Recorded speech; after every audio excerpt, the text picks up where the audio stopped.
कूड़ादान को हटाएंगे हैं और सफाई करते हैं और पोताई करते हैं। अच्छी सफाई करते हैं और पुताई भी करते हैं जी। और पुताई भी करते हैं। अच्छा, उसके बाद क्या होता है मेला में? मेले में साथी को बताओ, मेले में और क्या होता है जी? मेले में है। अच्छा, मेले में झूला आता है, तो यहाँ से लिखो क्या? जी। क्यों वहाँ पर क्यों छोड़ दिए?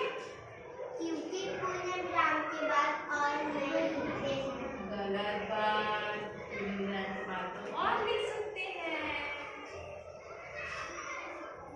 मेले में क्या आता है जी? झूला झूला आता है। अब ये है कि बात क्या लगाओ? पूर्णविराम। पूर्णविराम। और क्या लिख सकते हैं? मेले में मिठाई आता है। वैसे मतलब कोई बहुत सारा मिठाई आता है, कोई खिलौना आता है। एक साथ बताओ ना मिठाई क्या क्या आता है, उसके बाद क्या क्या आता है बताओ तो। मेले में मिठाई आता है। और क्या क्या आता है जी, एक साथ बताइए। मेले अब हम लोग बार बार लिखेंगे मेले में मिठाई आता है, मेले में खिलौना आता है, मेले में कंगन आता है, मेला में सब्जी आता है, उससे अच्छा उसको एक साथ लिख देते हैं। मेला में मिठाई, चूड़ी, चप्पल, जूता, झूला सब आता है ना। और जब हम लोग बहुत सारी अलग अलग चीजों को एक साथ लिखते हैं ना तो उनके बीच में अल्पविराम लगाते हैं। जैसे मेले में मिठाई और क्या आता है? खिलौना। अब ये दो चीज अलग अलग चीज है ना जी, तो इनको दोनों को एक साथ लिखने के लिए बीच में हम क्या लगाते हैं?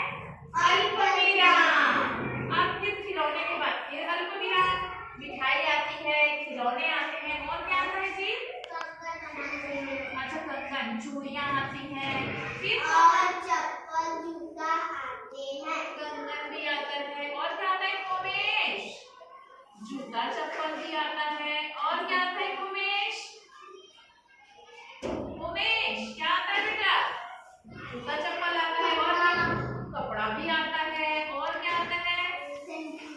हाँ, और चश्मा की दुकानें भी आती है ना। और सारा आगे ना।